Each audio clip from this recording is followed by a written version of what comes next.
L'ONG Paix Liberté, en collaboration avec l'ambassade des États-Unis d'Amérique, continue son combat pour la liberté de la presse en République du Bénin. À Parakou, elle a organisé ce vendredi 25 juin 2021 la troisième phase de son projet Zéro journaliste en prison au Bénin. Initié au profit des journalistes de la cité d'Akobourou, cet atelier a tourné essentiellement autour de deux axes. Le premier axe, c'était de faire une sorte d'étude du régime juridique des médias au Bénin avec une lecture croisée du code de l'information et de la communication avec le code du numérique.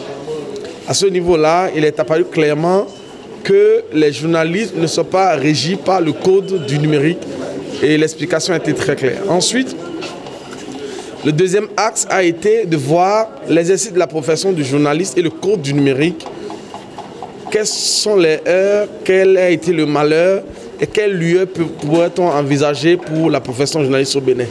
On s'est rendu compte à ce niveau-là que le fait de dire dans le chapitre 9 donc, du livre 5e du code du numérique des infractions de presse en ligne dans le code du numérique crée une sorte de confusion et criminalise les délits de presse. Pour les initiateurs, plusieurs raisons motivent ce projet de zéro journaliste en prison au Bénin. Nous constatons malheureusement qu'au Bénin, la presse se meurt de plus en plus.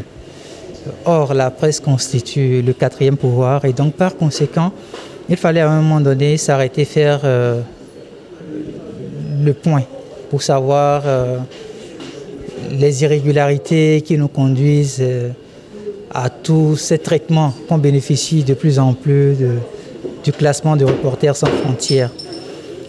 Et au nombre de notre constat, il y a le fait que nous nous sommes rendus compte que la récente loi portant sur le code du numérique en République du Bénin est énormément préjudiciable aux journalistes. Et donc, que faire pour corriger le tir?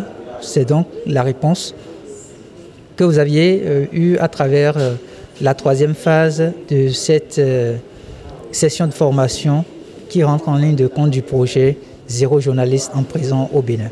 Après environ 4 heures d'échange, la session a été sanctionnée par la remise d'attestations aux participants. Pour précision, cette session de formation a été rehaussée aussi par la présence de Ibrahim Chabi Maman, chef du 3e arrondissement de Parakou.